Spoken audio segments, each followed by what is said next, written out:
Boa noite, pessoal. Bora para mais uma live. Hoje vamos falar de renda fixa versus renda variável. Deixa eu pegar aqui só meu papelzinho aqui.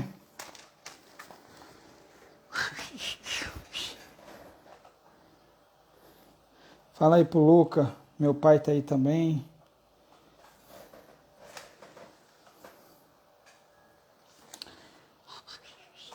Bora lá. Me apresentando aqui rapidamente, para quem vai assistir pela primeira vez. Meu nome é Fernando Constantino, atuo no mercado financeiro desde 2016, principalmente focado em trades, day trade mais especificamente, e só vim começar a trabalhar com investimento depois de 2018, né? Então, hoje eu passo o dia inteiro na tela, é minha profissão hoje, sento no computador 9 horas, só saio 18 horas. 18 não, um pouquinho mais que eu ainda vou fechar relatório, essas coisas. Sou empresário também, só que aí fico um pouco afastado da empresa, quem cuida mais é a minha esposa. Então, são 7 anos de mercado financeiro que ainda me considero um aprendiz ainda. Já conheço bastante, mas o mercado financeiro ele é gigantesco. Então, tem várias coisas que você pode fazer no mercado financeiro, do mais básico ao mais avançado. Bora lá. Só fazendo disclaimer aqui, como eu não tenho certificação de analista, eu não posso citar, recomendar comprar XYZ de ativos, certo? Que eu vou falar aqui a minha experiência no mercado e a visão que eu tenho, né? Como eu falei, minha experiência é em day trade. Então, assim, Fernando é tipo técnico de manutenção eletrônica. Antigamente o pessoal sempre pensava, você fez curso técnico de eletrônica, eu sou técnico de eletrônica também. Então conserta minha TV aqui, conserta meu rádio. Não é bem assim, né? Tem várias áreas dentro do mercado financeiro. E no day trade, mais especificamente, eu foco no trade. Então, assim, eu não estudo muito fundamento de empresas, fundamento de fundos de investimento, qual vai ser o melhor para investir. Então, assim, toda a minha energia eu foco para o trade, certo? Então, eu conheço muita coisa, mas assim, a maior parte de forma básica. Mas que, em relação ao nível da população brasileira, é quase o nível universitário. Se for comparar com 98, 99% da população brasileira, né? Então, nós vamos tentar passar um pouco da nossa experiência no mercado, tá? Bora lá. Renda fixa e renda variável. A renda fixa, pode pensar assim, a renda fixa ela é fixa, não vai se mexer, só vai subir, e a renda variável varia, né, como diz o Matuto. As duas podem variar bastante, dependendo do ativo que você comprar de renda fixa, pode ter uma variação bem grande. Então, requer algum estudo também inicial antes de tomar uma decisão na renda fixa. Quais são os produtos que a gente tem na renda fixa hoje, né? CDB, tesouro direto, né? Que é um título emitido pelo governo e você está emprestando dinheiro para o governo. Então, aí tem alguns tipos de tesouro atrelado ao IPCA, que é a inflação, tesouro atrelado à Selic, que é a taxa básica de juros, que é o mais seguro de todos. Como eu falei na live, se você não sabe em que investir, ao invés de deixar o dinheiro na poupança, coloque no tesouro Selic, que a probabilidade dele ter uma oscilação negativa é quase nula, mas em 2021 aconteceu uma situação no mercado que quem investiu naquele mês teve uma oscilação negativa, mas foi muito pouco e depois normalizou. Mas de resto, todos os outros dos tesouros você pode ter oscilação negativa. Isso aí vai ser papo para uma outra live, mais especificamente sobre eles, tá? Então tem o LCI, tem o LCA, debêntures. Debêntures são títulos que empresas privadas ou até mesmo estatal, Petrobras, Banco do Brasil, pode emitir dívida, ou seja, ela vem para o mercado para pegar dinheiro emprestado, aí você, quando compra essa debênture, né? Ou seja, você, quando empresta dinheiro para essa empresa, você tem lá uma taxazinha, né? Atrelada a alguma coisa. CDI mais 5%, CDI mais 3%, IPCA mais 8%. Então, de acordo com o risco da empresa, essa taxa vai ser maior ou menor. Se você vai pegar, por exemplo, recentemente eu vi um zoom no mercado falando de Casas Bahia, que era CDI mais 21%. Ou seja, é praticamente porque a empresa está para quebrar, pelo menos parecendo que vai quebrar, mas o americano não quebrou com 40 bi de rombo, as outras também não devem quebrar não, pelo menos entre recuperação e tal, mas não quebra. Então assim, mas são empresas que estão com nível altíssimo de risco, então ela vai acabar emprestando, para ela conseguir dinheiro do mercado, você tem que receber mais juros por isso, né? Tem letras de câmbio também e tem os fundos de investimento focados em renda fixa. Então, tem alguns fundos que investem só em tesouro, tem fundos que investem numa cesta de DIs futuros, com tesouro direto, com debêntures, tem uma série de opções em fundos de investimento que investem em renda fixa. Essas aqui foram as que eu anotei, que são as mais conhecidas, certo? Dentro da renda fixa. Na renda variável, aí a gente vai ter os ETFs, que são Exchange Trend Funds, que são fundos que seguem algum outro índice. Seguem algum índice, por exemplo, no Brasil nós temos IMAB 11. No caso assim, IMAB não, desculpa. IMAB é um ETF de renda fixa, que ele segue o IMAB, né? Que é um índice, IMAB 5, que é um índice não lembro agora se é inflação esse índice, não estou lembrado agora não. Mas na renda variável nós temos esses ETFs, por exemplo, BOVA 11. BOVA 11 replica o índice Bovespa, que é uma cesta de ações. Então, renda variável. FIIs, fundos imobiliários, também renda variável. Fundos de investimento, que são fundos de renda variável que investem em ações, investem em FIIs também, alguns poucos. Também podem replicar algum índice, mas geralmente eles querem bater um indicador. Ou tentam bater o CDI, né? Que não é um indicador para se comparar muito bem, assim como também você pode ter como parâmetro benchmark o Ibovespa, né? Então, esses fundos têm esses benchmarks para seguir. Então, às vezes, para quem não tem tempo para fazer análise de uma empresa, para ver se vale a pena ou não comprar ação, é melhor você investir nesses fundos.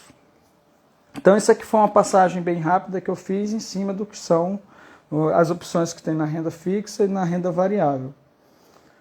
Mas o principal que eu queria falar com esse tema, porque assim, tudo isso aqui eu conheço, na parte de fundamento eu conheço bem superficial, né? Conheço, mas sempre muito superficial nisso. Mas um conselho que eu queria ter tido lá a partir de 2016,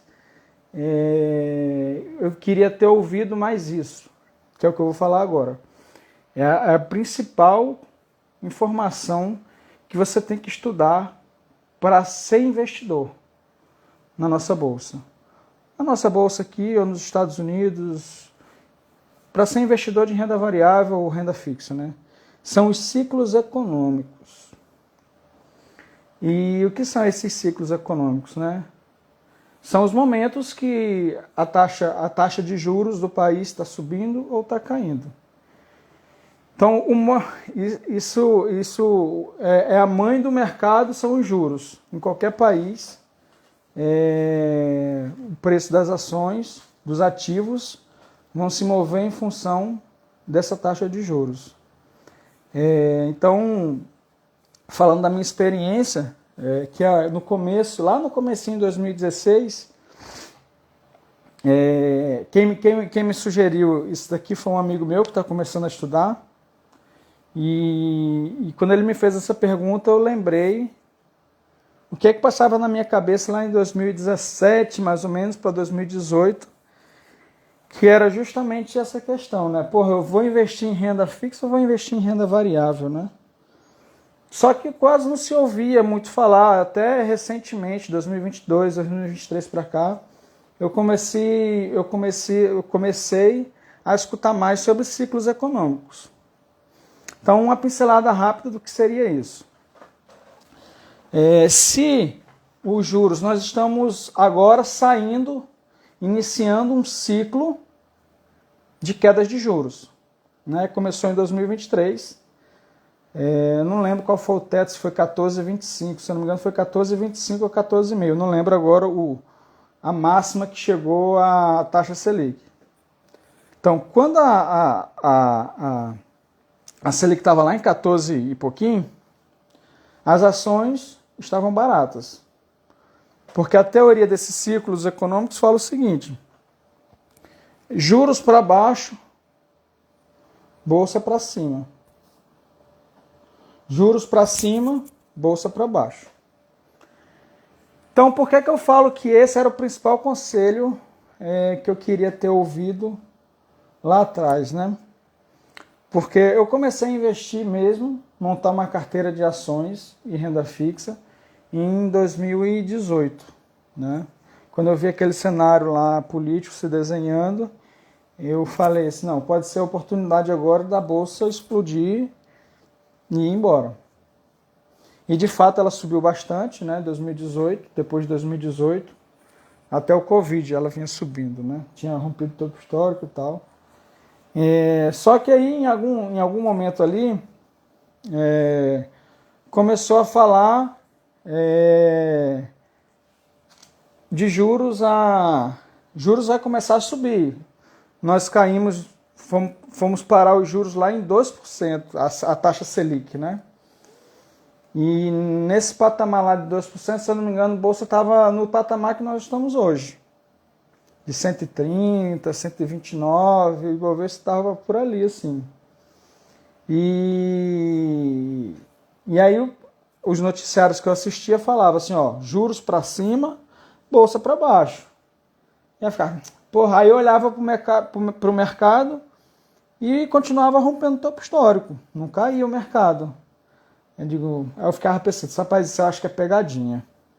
Acho que esse mercado não vai cair, não, vai continuar subindo. Então eu estava com uma carteira grande de ações naquela época, né? Quando começou os cortes, aí começou a fazer o corte de juros e a bolsa não caía. Dava uma caidinha, mas recuperava. Dava uma caidinha e recuperava. Em algum momento, aí começou a degringolar mesmo a bolsa e aí caiu por muito tempo. E aí o mercado, assim, as coisas não acontecem de imediato. Como agora, por exemplo. Então, assim, naquela época, qual a experiência que eu tenho hoje, qual deveria ter sido a minha atitude na época, né? Encontrar um ponto para eu poder zerar minhas ações, boa parte da minha carteira, já que os juros iam subir. E a teoria do ciclo econômico fala que juros para cima, bolsa para baixo. Então, eu deveria ter concentrado minha energia em zerar boa parte da minha carteira de ações naquele período ali. Então, e eu não fiz isso. E aí eu perdi uma boa parte do que eu tinha ganho, né, entre 2018 para frente, o que eu tinha ganho em 2020 também, quando o mercado caiu por conta do Covid. E eu não fiz. Né? Quando eu me toquei, já era tarde, já estava com algumas posições, a maior parte das posições negativas, e eu não pude fazer mais nada, né? E aí segurei por muito tempo algumas ações. Algumas nesse processo perderam o fundamento, eu zerei elas, né? Então, e aí agora a gente começou, estava com a Selic alta e ia começar o corte de juros. E o que acontece? Juros para baixo, bolsa para cima. Então, se você olhar um gráfico do Ibovespa lá do começo do ano, quando nós estávamos nos juros lá de 14 e pouquinho ainda, quando o mercado começou a sentir que iria iniciar o corte de juros, a bolsa já começou a subir. Então, se você pegar o gráfico ali diário do Ibovespa, vai ver que ele só sobe durante o ano, né? Ele subiu bastante esse ano. Se você for comparar a janela desse ano, o Ibovespa está batendo a renda fixa em desempenho. Então, assim, o principal conselho que eu dou para vocês é: estudem ciclos econômicos. Mesma coisa está acontecendo nos Estados Unidos. Os Estados Unidos está começando a falar em corte de juros, que eles estão num patamar de juros que nunca viram na vida, eles não sabem o que é juro real, e hoje eles têm, né? Então, eles sofreram, o mercado americano sofreu bastante, só que o mercado americano é muito mais resiliente do que nós aqui no Brasil. Então, eles já estão perto de romper topo histórico, e porque está se ventilando ainda, não tem certeza, que lá vai começar o corte de juros, né? Então, assim, quem já antecipou esse possível movimento está ok. Para quem ainda vai surfar, eu não entro nesse movimento mais, né? Então, um conselho que eu dou: você quer se tornar um investidor? Estude ações, renda fixa, ETFs, fundos imobiliários, mas procure conteúdos que falem sobre ciclo econômico. E acreditem naquilo ali. Às vezes não. 99% das vezes as coisas não acontecem de imediato, como não aconteceu no ciclo de alta dos juros, né? Que as ações não começaram a cair de imediato, levou um tempo para começar a cair, mas caiu e caiu muito. E caiu por quê? Acho que quase 2 anos o mercado brasileiro foi caindo, só caindo, sem recuperação. Enquanto o mercado americano lá porrando para cima, nós estávamos mercado perto de mínimas, sempre caindo, estava meio que desesperador aqui, né? Desesperador assim para quem é iniciante, né? Para mim, eu sabia que em algum momento ele ia se recuperar, né? Só que assim, o cenário político, econômico me fez ficar de fora, deixei de ganhar uma grana por conta disso, mas com a consciência limpa, porque eu mandei meu dinheiro para renda fixa, que estava pagando mais de 1% ao mês. Então, eu quis tirar um pouquinho dessa volatilidade, desse risco, fiquei de fora desse movimento de alta, mas faz parte, são experiências, né? Eu não tinha pego ainda um governo de esquerda, eu estando posicionado, como aconteceu agora, e acaba que quem move nosso mercado são os gringos, né? E gringo não se importa muito com quem está no poder, né? Eles querem ter alguma previsibilidade, que eu não vejo, mas eles veem, tanto é que estão comprando no Brasil, né? Então, sobre renda fixa versus renda variável, eu queria chegar nesse ponto, que era um conselho que eu queria ter tido lá atrás. Estude ciclos econômicos, para você tomar decisões melhores quando você tiver adquirido conhecimento, né? Então, saber que vai ser um momento para você investir em renda fixa ou é um momento para investir mais em renda variável. Então, a teoria diz que esse momento aqui é o momento para estar se investindo em renda variável. Fundos imobiliários que tendem a se valorizar com a queda de juros, ações, principalmente small caps, que estão muito depreciadas. Small caps são empresas pequenas, menores, né? Tem as blue chips, né, que é Vale, Petrobras, Banco do Brasil, Bradesco, empresas grandes, né? E tem as small caps, que são empresas menores.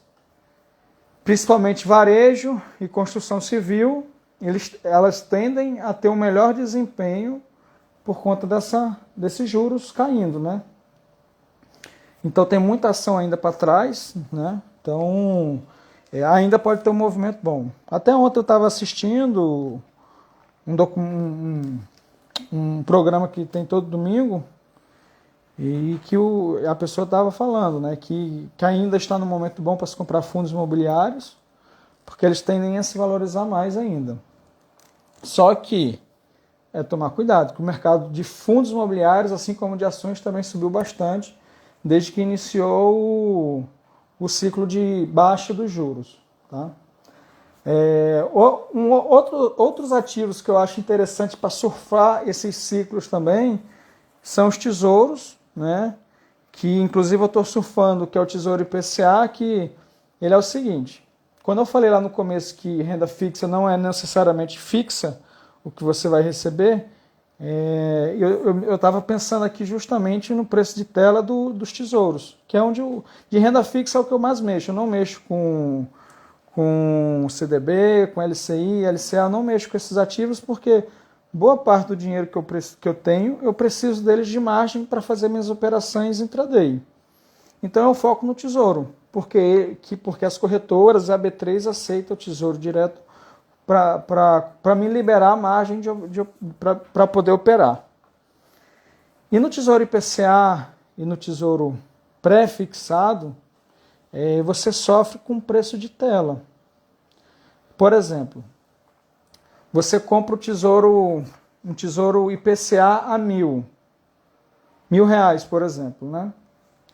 E a taxa de juros começa a cair, ele vai se valorizar, né? Aquele rendimento que você contratou, no momento que você pagou, você vai ter ele cumprido se você levar até o vencimento. Sendo que nesse processo do tempo passando, o preço de tela, que é o preço de você comprar e de você vender, ele vai variar. Então, se a taxa de juros está caindo, os tesouros pré-fixados e IPCA tendem a se valorizar. Assim como se a taxa de juros começar a subir, eles tendem a se desvalorizar. Então, quando estava se ventilando em que o ciclo de alta teria encerrado, eu comecei a comprar tesouro IPCA. E aí hoje eu estava até olhando lá, eu estou com acho que uns 15, 20% de valorização nesses fundos. Eu não olho, eu não acompanho rentabilidade. Para justamente não gerar ansiedade, querer zerar, mexer em posição. Então, o que é posição de longo prazo eu não mexo. Eu deixo parado e não fico olhando rentabilidade. De certa forma foi um erro. Então acabou que hoje eu não tenho minhas posições de entrada, então eu perdi totalmente o controle. Então, para quem vai começar agora, eu recomendo que faça isso, mas tenha que botar na cabeça que não é trade, é investimento. E esse investimento, de preferência, siga um ciclo econômico, né? Então, se você está muito comprado em ações e os juros vão subir, zere uma parte dessas ações e comece a se preparar comece a se preparar para comprar renda fixa. Algum tipo de renda fixa, né? Então, assim, esse papo de qual renda fixa, tesouro, isso aí eu falo em outra live, porque aí senão se estende bastante, né? Deixa eu só confirmar a hora aqui, 8h24. Vou para as perguntas aqui. Teve uma pergunta do André ali no começo. Deixa eu ver se faltou mais alguma coisa. Não. Então, de forma resumida, é isso. Estuda em ciclos econômicos. Pesquisa lá, ciclo econômico no YouTube. Eu não sei, nunca pesquisei isso, porque eu já sofri com isso e acabei aprendendo tomando porrada, o que é ciclo econômico, né? Então eu recomendo que vocês estudem isso. Andrei está perguntando aqui, qual percentagem da carteira para iniciante deve colocar em renda variável? Assim, eu acho... Estou pensando para não falar besteira, tá? Então, mas eu acho o seguinte, primeira coisa, vai tudo para renda fixa, Tesouro Selic. Manda tudo para lá e começa... Por exemplo, você tem R$50 mil, né? Você tem que diversificar isso daí. Independente se você vai para renda fixa ou renda variável, a primeira coisa que você tem que se perguntar: em quanto tempo eu posso precisar desse dinheiro? Eu não tenho prazo para precisar desse dinheiro. Isso é investimento para longo prazo, ou seja, para daqui 10, 15 anos eu pegar nesse dinheiro. Ah, não, é um dinheiro para daqui a um ano. Eu não sei se eu botaria em renda variável. Eu, Fernando, para um prazo de um ano, eu acho que eu não sei se eu botaria, principalmente nesse patamar que nós estamos, né? Nós estamos rompendo topo histórico, pode vir uma correção forte aí, você precisar do dinheiro, pode acontecer um cisne negro, como foi o Covid, por exemplo, como foi greve dos caminhoneiros, como foi o Joesley Day, que caiu muitas ações. Então, é para 5 anos. Ah, beleza. Então coloca. E aí você tem que ir sentindo. Eu começaria com 60-40. 60 renda fixa, 40 renda variável. E ia movimentando esse dinheiro conforme eu fosse adquirindo experiência, né? Ou até menos. 50 mil, pega lá, sei lá, 15, 10 mil, 20 mil e começa a montar a carteira aos poucos, né? Então, assim, eu faria isso. Eu não tenho nenhum parâmetro que eu sigo, não. É mais de sentimento mesmo, ciclo econômico.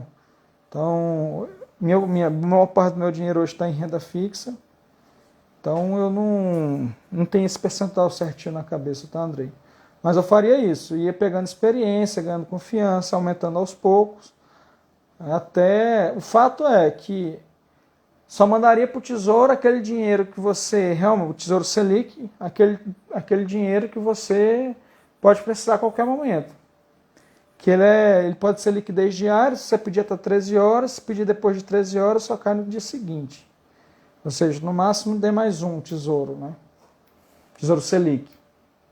Então, é isso que tem que ser avaliado. O prazo que você pode precisar. Você pode precisar desse dinheiro a qualquer momento, não pode ir para renda variável, entendeu? E de renda variável você põe lá uma parte em ações, uma parte em fundos imobiliários. E aí você vai avaliar qual tipo de ativo faz sentido para você. Se fundo imobiliário tem um dividendo todo mês, ou se ações você tem o risco de ganhar com a valorização e ainda entrar algum dividendo. Então, você tem que ponderar isso. Caio, recomenda algumas fontes para a gente começar a entender sobre os ciclos? Não, Caio, eu vou dar. Era para eu ter dado uma pesquisada nisso. E eu falando que eu lembrei, assim, tinha pensado, né? Eu tenho uma figura que mostra esses ciclos, mas eu vou tentar procurar algum vídeo e eu posto nos stories, tá? Deixa eu pegar meu celular aqui. Tem umas perguntas aqui da caixinha.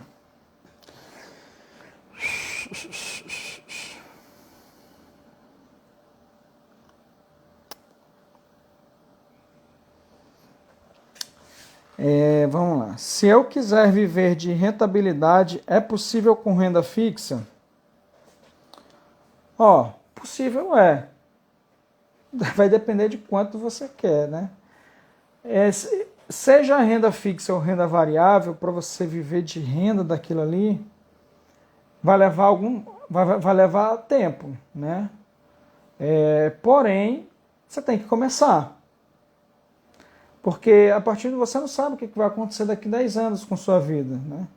Hoje pode ser pouco que você ganha. Aí você vai investir R$10, R$20. Você não compra nem um pirulito que você vai receber de renda. Só que você tem que começar. Como eu já falei, a partir do momento que você começa, sua cabeça muda, suas atitudes mudam, seu hábito de comprar muda, né? Então, eu acho que isso tem que pensar como uma aposentadoria, tá? Então, você vai levar bastante tempo. É possível, não é fácil, mas é possível sim. Só que aí para você viver de uma renda fixa, pode levar alguns bons anos. Mas assim, como eu estava falando, né? Você começa com um pouquinho, em algum momento você arruma um bom emprego ou abre um bom negócio que ele explode, E aí você passa de 10, 50 reais para R$ 1.000 por mês de aportes. Então, eu comecei uma carteira de fundo imobiliário, né? Que ele tem, essa minha carteira tem como objetivo gerar renda, né? Então, eu comecei lá em 2018 com 50 mil e fui fazendo aportes. Sexta eu fiz uma compra grande de fundos imobiliários e estou sempre fazendo aporte. Vai chegar daqui... Hoje o que eu recebo de renda passiva é mais do que o salário que eu recebi nos últimos tempos que eu era CLT. Muito mais, na verdade, né? Então, assim, você tem que começar. Começa. Não se preocupa com isso agora, só começa. E faça aportes mensais, nem que seja R$ 50, R$ 100. Mas faça que seu comportamento já vai mudar, entendeu? Então, daqui 10, 15 anos, você vai ver o como foi importante você ter começado a investir. Mas, curto prazo, esquece. Seja renda fixa, seja renda variável, seja fundos imobiliários, seja o que for. Você não vai ter, até vai ser um tema no próxima live, que é sobre pirâmides, né? Que eu vou trazer esse negócio da Blaze que está tendo, que saem essas notícias aí, e aí eu vou trazer alguma coisa sobre isso. Então, não existe como você viver de renda rápido nesse negócio. Essas pirâmides iludiu muita gente que ganhava 5, 6% ao mês e depois vem a Fernando, onde é que eu posso conseguir isso? Eu digo, não esquece que não existe isso. Você conseguir 1,5% ao mês é possível, relativamente fácil, mas requer algum estudo, mas é relativamente fácil. Mas não é assim, eu vou me dedicar 1 hora por mês e vou ganhar 1,5% ao mês. Não é fácil, você tem que ter alguma dedicação de tempo para conseguir esses 1,5%. E aí o cara chega e te oferece 5, 6 e você acredita, né? Então, assim, não tem esse negócio de se aposentar de renda rápido. Então, vai levar tempo, muito tempo. Mas comece. Vai demorar mais ainda se você não começar. Outra pergunta aqui. Renda fixa é a melhor opção para reserva de emergência? Sim. E aí você, para reserva de oportunidade, que eu prefiro chamar assim, né? Para reservas assim de oportunidade, você, de preferência, algo que tenha liquidez diária, ou D+3, D+5, algo, aquele negócio. Vai depender do tipo de urgência que você acha que pode precisar. Mas, pelo menos no Tesouro Selic, você tem que deixar. Poupança esquece. Então, a poupança hoje é 0,4 ao mês. Então, eu nem calculei para quanto é que foi o Tesouro Selic agora, pagando a Selic a 13,25. Eu nunca lembro, tá, pessoal, esses valores certinhos. Mas está na casa de 1%, né?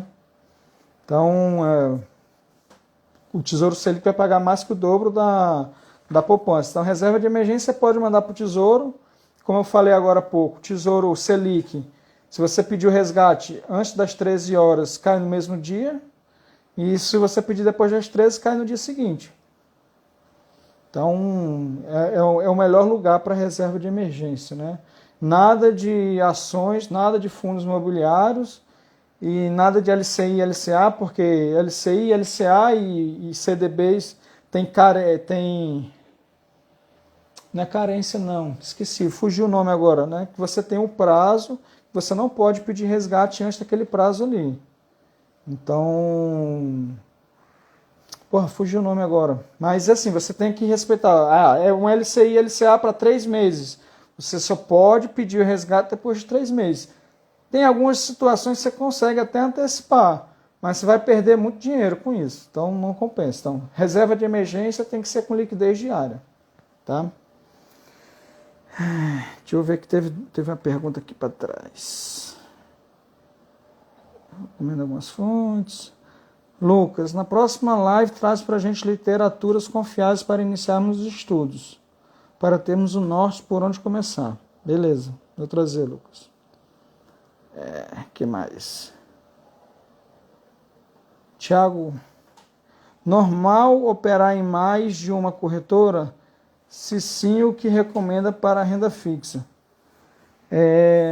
Normal, eu eu tenho hoje dinheiro e ativos em 5 corretoras, né? Eu tenho alguma coisa. Então eu tenho uma merrequinha em tal canto, eu aplico no tesouro lá e deixo lá. Porque aí fica rendendo alguma coisa. Então, mas como eu falei, né, todo o meu patrimônio de renda fixa ou está no Tesouro Selic ou está no Tesouro IPCA. Tesouro IPCA é 15% do que eu tenho no Tesouro Selic. Eu não tenho CDB, não tenho mais nada disso. E assim, recomendar eu não posso, mas assim, é como eu falei. Hoje eu deixo no Tesouro Selic, mas aí o ideal, que é uma recomendação que eu faço também, na hora de escolher uma corretora, procure uma corretora que você tenha muitas opções. Algumas corretoras têm muito pouca opção, tanto de fundos de investimento de renda variável, como fundos de investimento de renda fixa e ativos de renda fixa, né? Eu sei que a XP tem muita coisa, Orama tem muita coisa, Rico tem muita coisa, BTG tem muita coisa também. Então, são as que eu conheço mais. Eu não tenho dinheiro na XP, tenho alguma grana na Rico, um pouquinho na Modal, tenho, a maior parte está na Orama, tenho na corretora Master. Master eu não sei, é para trade só. Eu não sei como é que está de opções lá. Mas aí você tem que colocar lá. E aí assim, o que recomendar para renda fixa? Vai ter essas coisas. Para quanto tempo você quer ter de volta esse dinheiro? E aí, quanto maior o prazo, eu não quero mexer com esse dinheiro daqui 5 anos. Aí pode ser, eu não gosto disso, tá? Eu prefiro ter o dinheiro, faça a qualquer momento. Você pode pegar um LCI e um LCA, que você não vai pagar os 15% do lucro no final, quando você sair, né? Então, assim, quanto maior o prazo, melhor vai ser o valor que você vai receber de volta. Então, o principal que você tem que fazer é se perguntar: para quanto tempo eu não vou precisar desse dinheiro? Em quanto tempo? Vou precisar daqui 3 meses? Você tem que procurar o máximo, o que você vai encontrar, que vai pagar o melhor retorno com um vencimento em 3 meses. São 3 anos. Eu vou procurar o que tem para 3 anos. Para 5. Então, assim vai. Então, tem muitas debêntures também. Eu nunca investi em debêntures, mas tem debêntures incentivadas, que são de empresas boas. Normalmente essas incentivadas, as incentivadas você não vai pagar juros, não vai pagar imposto na hora do que você fazer o resgate. Então tem esse mercado de debêntures que eu não olhei, que são considerados crédito privado, né? Então eu nunca olhei, mas tem boas opções também. Então é interessante também você ver na corretora que você vai operar se tem boas opções também. Importante falar que é o seguinte: para você investir no Tesouro, você tem que estar com dinheiro na corretora e você não necessariamente precisa comprar pela corretora. Eu só compro pelo site do Tesouro. Eu deixo o dinheiro na corretora, vou no site do Tesouro, coloco qual é a instituição que está o dinheiro e mando aplicar a quantidade lá que eu tenho lá. Então, já debênture, CDB, essas coisas não. É tudo dentro da corretora, tudo pelo home broker lá. Tá? Outra pergunta aqui. Tiago, se eu fizer uma poupança mensal para o meu filho, de uma parte do meu salário sofrido de CLT, o que recomenda? Tiago, até pelo que a gente conversou na live que eu fiz na terça-feira com o Elric, se é para o teu filho, poderia pensar alguma coisa de previdência, para servir até para você abater no teu imposto de renda, entendeu? Então, é uma opção. Você pensar em alguma coisa de PGBL, que aí você faz a aplicação mensal, que é o que, assim, a conversa que eu tive com esse meu amigo lá na live de terça-feira, era justamente isso, que se você fizer esse planejamento já do ano todo, todo mês você faz uma comprinha, já que é para coisa para daqui 20, 30 anos, se eu fosse pensar nisso, eu faria isso, tá? Eu faria isso, só que eu não faço isso não. Mas se eu fosse fazer para os meus filhos, eu faria isso, faria com a Previdência. Por que compra assim, direto no site do Tesouro? Ah, sei lá, frescura minha mesmo, Thiago.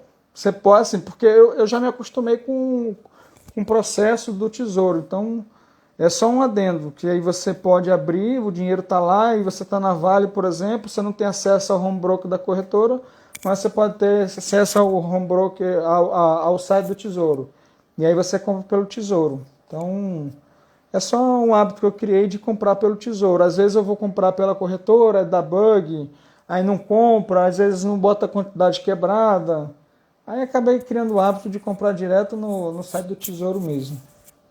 E até porque, assim, por exemplo, eu abri conta nessa corretora Master, que é uma corretora que ainda não tem nome no mercado, é desconhecida.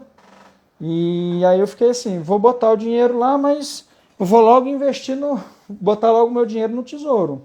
Porque se, por exemplo, aproveitando esse assunto, se você está com dinheiro na corretora e a corretora quebra, você vai ter trabalho para recuperar esse dinheiro. Você está com dinheiro em caixa, né? Você vai ter trabalho ou nem sei se vai receber. Nunca passei por isso. Mas se você pegou e investiu em ações, investiu no Tesouro e a corretora quebrou, não tem problema nenhum. Tá? Agora, porque está investido, o dinheiro não está com a corretora, o dinheiro está com aquela instituição, está com a empresa, está com a B3, que é a custodiante de ações, está com o Brasil, que é o custodiante do Tesouro, o Tesouro Nacional, no caso. Então, não tem perigo. Então, quando eu abri essa conta na corretora Master lá, eu peguei, já entrei direto pelo site do Tesouro para ter certeza que o cadastro da corretora estava certinho lá e botei por lá. Então, foi para eu poder ter uma segurança mais, eu fiz dessa forma, tá? Mais alguma pergunta aqui? Tem mais 3 perguntas aqui. Mandou no WhatsApp. Deixa eu olhar aqui.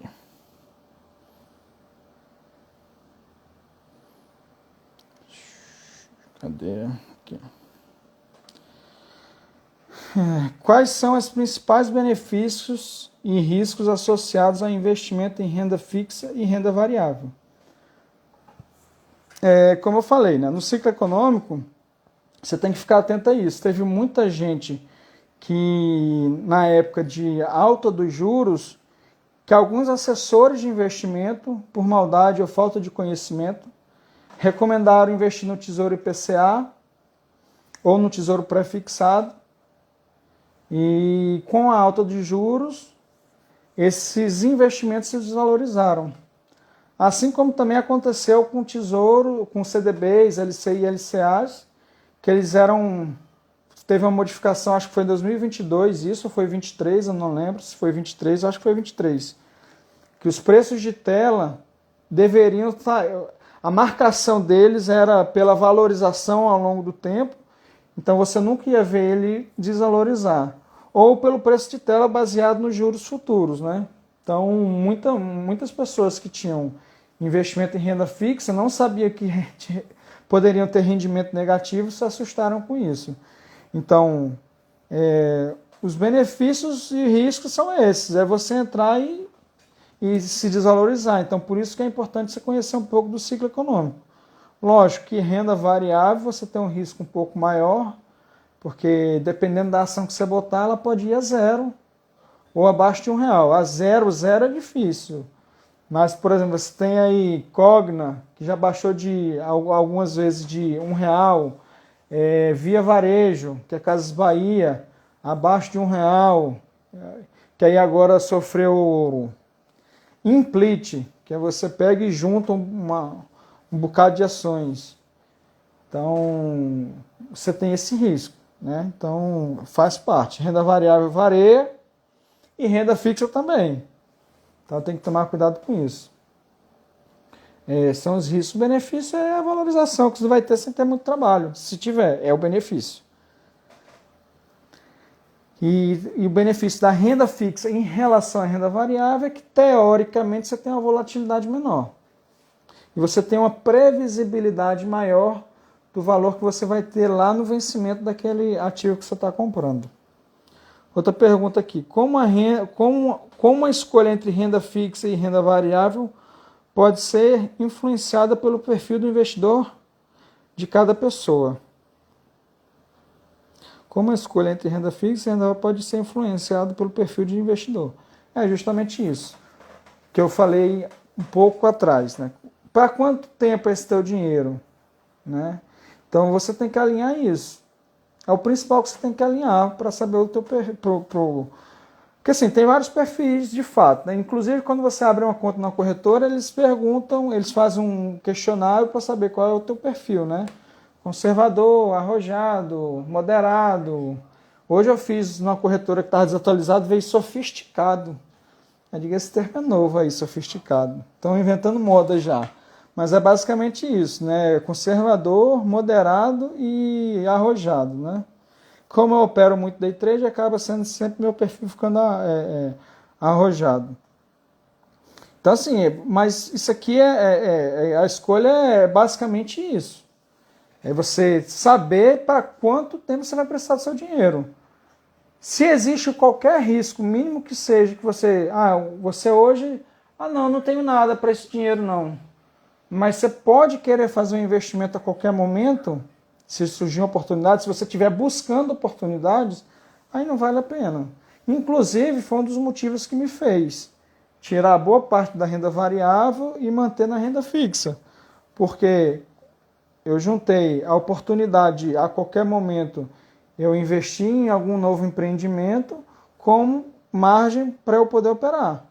Então, eu fiz pensando nisso. Então, se você tem lá 50 mil reais e hoje você não tem nenhum motivo para ele, mas a qualquer momento você está procurando oportunidade também, e aparece e você quiser pegar o dinheiro, e aí se ele tiver travado lá por 3, 4 anos, você pode perder uma grana para sacar esse dinheiro. Então, essa questão do perfil é importante você definir principalmente isso. Para quanto tempo você pode deixar aquele dinheiro parado, tá? Você poderia explicar alguns exemplos práticos de ativos de renda fixa e renda variável? Aí isso aí é uma live todinha. Você poderia explicar alguns exemplos práticos de ativos de renda fixa e renda variável, destacando suas características distintas? Aí até na introdução lá eu falei alguns ativos de renda fixa, alguns ativos de renda variável, mas aí falar as características vai ser uma live só para cada um, para renda fixa e para renda variável. Isso aí nós vamos programar uma, mas conforme formos evoluindo, a gente vai falando isso aí.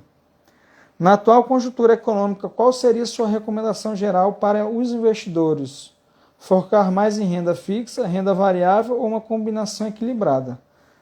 Também comentei sobre isso já. A teoria diz que agora é para boa parte do dinheiro ir para renda fixa, renda variável, desculpa.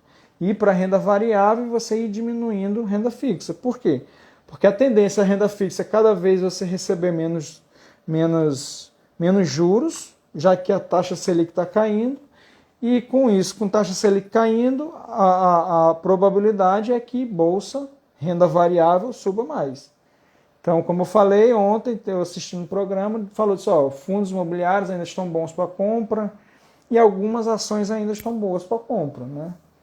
Então, e aí até por isso que eu recomendo sempre a casa de análise, porque na casa de análise você vai ter todo esse acompanhamento. Então, você ou casa de análise ou fundos de investimento, né? Então, eu recomendo a casa de análise sempre por conta disso, porque você... Por indecisão, por dúvidas, você nunca sai do lugar que você está. Que foi o que me travou muito. Isso trava muita gente. Por isso que eu digo. Entra, abre a conta na corretora, põe no Tesouro Selic, pega uma merrequinha e começa a botar o pezinho no mercado. E aí você decide, eu vou para fundos de investimento, eu vou para fundos imobiliários, eu vou para ações, eu vou por ETFs. Tem um influenciador do mercado financeiro que ele é brasileiro, só que ele mora nos Estados Unidos e ele fala muito de ações americanas. E ele falou assim, eu prefiro trabalhar só com ETFs. ETFs são normalmente são fundos listados em bolsa e dentro deles ou ele segue um índice ou tem uma carteira de ações, né? Então, ele trabalha só com isso. Ele quer comprar tecnologia, ele compra. Lá nos Estados Unidos tem muito isso, aqui no Brasil já tem algumas coisas. Mas ele quer comprar só tecnologia, ele vai lá direto no ETF de tecnologia. Aí ele compra toda uma carteira de ações. Aquele fundo que ele está investindo, ele já está diversificando. Então, ele prefere se concentrar em 2, 3 ativos, e cada ativo desse investe em N ações de setores, entendeu? Então, eu acho bem interessante essa forma como ele monta a carteira dele de longo prazo. Se vocês quiserem acompanhar, Fábio Fares, eu gosto muito dele, de acompanhar ele. Fábio Fares, lá no Instagram, tá? Como eventos econômicos globais ou nacionais podem impactar de maneira diferente os investimentos em renda fixa e renda variável? Ultimamente tem acontecido muito isso, justamente por conta dos juros nos Estados Unidos, né? Como eu falei também no começo da live, lá eles estão num patamar de juros que nunca tiveram antes e está se ventilando agora em começar o início de afrouxar os juros, ou seja, de reduzir os juros. E isso influencia no mercado mundial, porque os juros é a mãe dos mercados e os juros dos Estados Unidos é a mãe das mães. Então, lá isso influencia demais. Então, muitos dos movimentos que aconteceram essa semana passada, a Bolsa Brasileira rompeu o topo porque o mercado americano teve uma melhora muito grande por conta dessa mudança no cenário de juros lá. Então, esses eventos econômicos têm mexido muito o mercado CPI, Estados Unidos, que é como se fosse o IPCA da gente aqui, construção de casas, pedido de seguro-desemprego, todos esses indicadores de lá que mostram como é que está a economia dos Estados Unidos, tem mexido muito com o mercado. Beleza, pessoal? Alguma dúvida? Ficou alguma dúvida aí? Que eu tinha de resposta para responder foram essas. Não tem mais ninguém aqui agora perguntando mais nada. Deixa eu ver aqui. Não tem também. Mais alguma coisa? Mais alguma pergunta?